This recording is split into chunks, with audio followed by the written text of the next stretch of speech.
চশমা museum, a house of world class, জলট্যাক মোড়, বহরমপুর মডার্ন হোটেলের সামনে।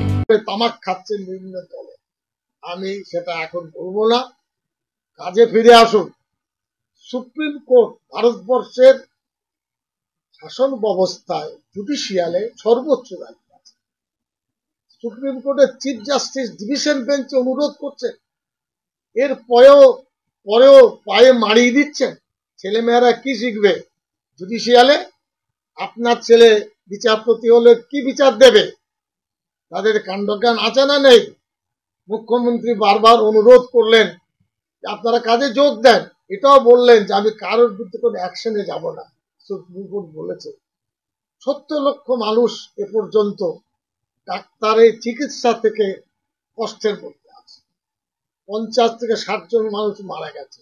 প্রায় 8-10 হাজার মানুষ যাদের অপারেশন একেবারে ইমিডিয়েট, তারাও সে অপারেশন পাচ্ছে না।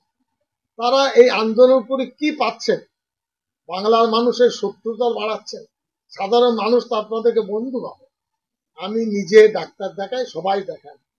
ডাক্তাররা একটা সুশীল সমাজ, আস্তে কথা বলেন, বুঝিয়ে বলেন। ডাক্তার প্রতি মানুষের একটা বিশ্বাস ভালোবাসা আছে। আজকে কোন জায়গায় ড্যাকেট হয়ে এমন আন্দোলন করছেন? বাংলার মানুষের 11 কোটি মানুষের কি দোষ আমাদেরকে বলতে পারবেন ডাক্তাররা? আমি অনুরোধ করব, এইভাবে জেদে থেকে বাংলার মানুষের ভবিষ্যৎ, পাবলিক কিন্তু এখনো ধৈর্য ধরে আছে। তারা কোনো আন্দোলনও করেনি, পক্ষ বিপক্ষ না করে তারা বলছেন, এবং এটা কলকাতা কেন্দ্রিক, মিডিয়া কেন্দ্রিক খাওয়ানো হচ্ছে। এই হলো, তাই হলো। এটা গল্প। ইলেকশন আগে বলা হয়েছিল বিজেপি এসে যাবে, যেমন গল্প, এটাও তেমনি গল্প। কিচ্ছু হবে না। সরকার আছে, থাকবে। মুখ্যমন্ত্রী আছেন, থাকবে। জেলা পরিষদ আছে, থাকবে। এমএলএরা আছে, থাকবে। তারপরে মন্ত্রীরা আছেন, থাকবে। পঞ্চায়েত আছে, থাকবে। সমিতি আছে, থাকবে। দল আছে, থাকবে। এবার আমি জিজ্ঞাসা করি, এই মুহূর্তে মমতা ব্যানার্জির বিকল্প কে আছে? এটা ডাক্তারদের বলছি, সাংবাদিক বন্ধু যারা চিমচি কাটতেন তাদের আমাকে বলুন। সিদ্দিকুল্লাহ চৌধুরী সারা রাজ্য চেনে, কিন্তু আমি নিজেকে ভাবি না মমতা ব্যানার্জির বিকল্প। এটা আমি ভাবি না। আমি আছি মন্ত্রিসভায়, তিনি সম্মান দিয়েছেন। বাংলায় একটা নেতার নাম করুন মমতা ব্যানার্জির বিকল্প। আপনি তাকে নামিয়ে কি চাইছেন? অরাজকতা, উচ্ছৃঙ্খলা। এরপরে চাইছেন নৈরাজ্য, দাঙ্গা, আগুনের মুখে বাংলাকে ঠেলে দিতে চাচ্ছে। লেখাপড়া শিখে ডাক্তার, এটাও কিন্তু ভাবেননি। এটা আমার দুঃখ। সেই কারণে আমাদের কর্তব্য ছিল যে আমাদের কর্মীদেরকেও বলবো, ঝগড়া ঝাঁটি মিছিল নয়, সমাজকে বোঝান। জুমার দিনে মানুষকে বলেন মা বোনের মান সম্মানটা আমাদের কাছে খুব গুরুত্বপূর্ণ। একটা পরিবেশ তৈরি হবে। বলুন আপনাদের কিছু। বহরমপুর সার্কিট হাউসে প্রেস প্রতিনিধি বন্ধুদের সাথে বসেছি, এবং এদেরকে সামনে পুজো, এই উপলক্ষে আগে থেকে তাদের ধন্যবাদ জানাচ্ছি যে সবকিছু ভালো ভালো আপনাদের থাকুক। আজকে আসার মূল বিষয় ছিল জমিয়তুল হিন্দের যে সংগঠনের মুর্শিদাবাদ শাখা, তাদের একটা কর্মী সভা ছিল। মানে কাঁদি, লালবাগ, ডোমকল, বহরমপুর, জঙ্গিপুর সহ প্রত্যেকটি মহকুমা থেকে, এমনকি ব্লক থেকে লোকজন এসছে। আমি 100 ডেকেছিলাম, 150 জন প্রতিনিধি এসছে। ওর আলোচ্য বিষয় ছিল একটা বড় সংগঠন, বহরমপুরে 50,000 মানুষ নিয়ে একটা বড় সমাবেশ। আর আলোচনা ছিল ওয়াকাফের বিষয়। ওয়াকাফের বিষয়ে যেহেতু কেন্দ্রীয় সরকার ওয়াকাফের বিল এনে সরকারের হাতে নিতে চাইছেন জোর করে, ব্রিটিশ কিন্তু সরকারিভাবে কোনোদিন ওয়াকাফ সম্পত্তি এবং হিন্দু মন্দিরের বিষয়ে কোনোদিন হাত বাড়ায়। তার বলেছে এটা ধর্মীয় নিজস্ব সম্পত্তি। এটা জয়েন্ট পার্লামেন্টারি কমিটিতে আছে। আমি গত 10 তারিখে ক্যাবিনেটের মিটিংয়ে মুখ্যমন্ত্রীকে জিজ্ঞেস করেছিলাম যে সরকারের ভিউটা কি। উনি বললেন পার্লামেন্টের জয়েন্ট কমিটি হওয়া এবং বিরোধিতা করা এটা আমাদের একটা নৈতিক কর্তব্য, এটা স্পর্শকাতর বিষয়। ওয়াকফ বোর্ডে বিষয়ে কেন্দ্র সরকার যে বিল এনেছে আমরা তার ভোট বিরুদ্ধে। ওখানে নদীম বলে একজন আছেন এমপি, আর একজন এমপি আছেন, দুজনকে দায়িত্ব দিয়েছেন বক্তব্য রাখা, এবং অলরেডি সরকারের পক্ষ থেকে তার বিষয়টি সেখানে পৌঁছে গেছে। আর নন গভর্নমেন্ট হিসাবে কেন্দ্রীয় সরকার বলেছিল যে 50 লাখ যদি ভিউজ আসে বিলের বিরুদ্ধে আমরা কনসিডার করব। এখন যা খবর 3 কোটির উপর ভিউজ চলে গেছে।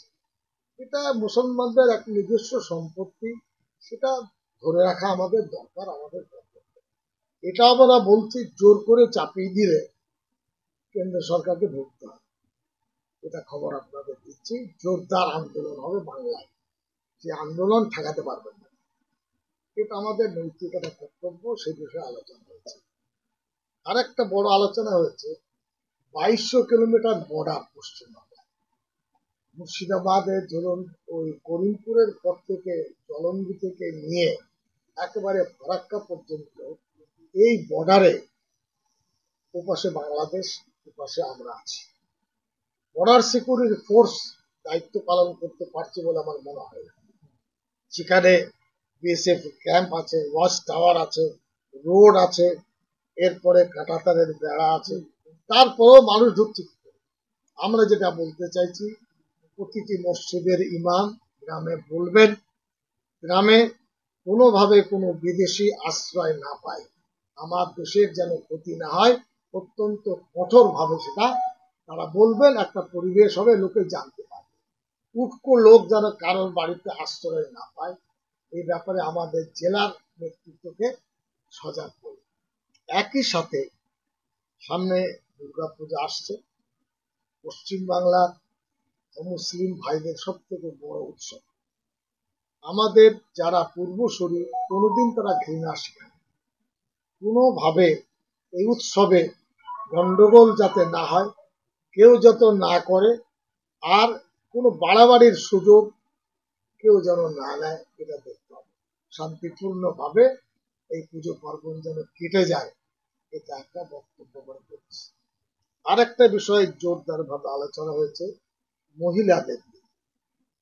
আমি দারুল দেওবন্দে পড়াশোনা করেছি, তাছাড়া আপনারা জানেন মিডিয়ার মাধ্যমে আমার নিজের আত্মীয়, নিজের বোন, দিদি, ছেলে, মেয়ে, স্ত্রী, মা যেভাবে শ্রদ্ধা করি, অমুসলিম মা বোনদেরকে আমরা সেই শ্রদ্ধার চোখে দেখব। পুরুষ শাসিত সমাজ, আরজি করে আলোচনা হচ্ছে ডাক্তাররা কত এবং কেমন ভাবে আন্দোলন করছে, রোগ নিয়ে, চিকিৎসা নিয়ে আলোচনা নেই। পুরুষ শাসিত সমাজকে ঠিক করতে হবে, নারীদের নিরাপত্তা কি করে দেবে। এখানে ধরুন মহিলা পুলিশ আছে, এসপির দায়িত্ব, থানার দায়িত্ব, এসডিপি এর দায়িত্ব। মহিলা পুলিশ নিরাপত্তা কেমন করে পাবেন, এটা ঠেকিয়ে দেবেন কলকাতায়, সেটা হবে না। ব্যাংকের কোনো কর্মচারী কাজ করে, ব্যাংকের ম্যানেজারের দায়িত্ব। একইভাবে স্কুলে কাজ করে, স্কুলের প্রধান শিক্ষক বা ম্যানেজিং কমিটি, তাদের দায়িত্ব মা বোনের মান সম্মান রক্ষা করা। একইভাবে আরো বড় বড় প্রতিষ্ঠান আছে, প্রাইভেট এবং গভর্নমেন্ট। সেক্ষেত্রে আরজি করের ঘটনা নিন্দনীয়, মুখ্যমন্ত্রী দল দায়ী নয়, এতে কিছু করা যাবে না। যারা আন্দোলন করছে, আমি আমার ধারণা মতে, আমি সংগঠন করি, এই আন্দোলনটা থেকে তারা ছিটকে গেছে।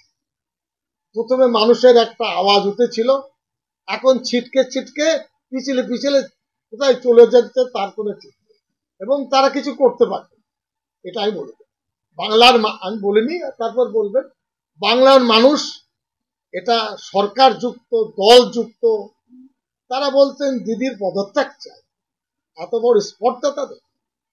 হ্যাঁ, দিদি সেখানে গেলেন, বললেন আমি দিদি হয়ে এসেছি, তাদের রেকর্ড করতে হবে। দিদি বললেন একসাথে বৈঠক হোক, তোমাদের একজন আমাদের একজন সই করে সবকিছু স্বাক্ষর করে দিবে। কে তাদের পিছনে আছে, কে তাদের মদত দিচ্ছে আমি জানি না। জুনিয়র ডাক্তার কত আছে, তারা বিভিন্নভাবে তামাক খাচ্ছেন বিভিন্ন দলে। আমি সেটা এখন বলবো না। কাজে ফিরে আসুন। সুপ্রিম কোর্ট ভারতবর্ষের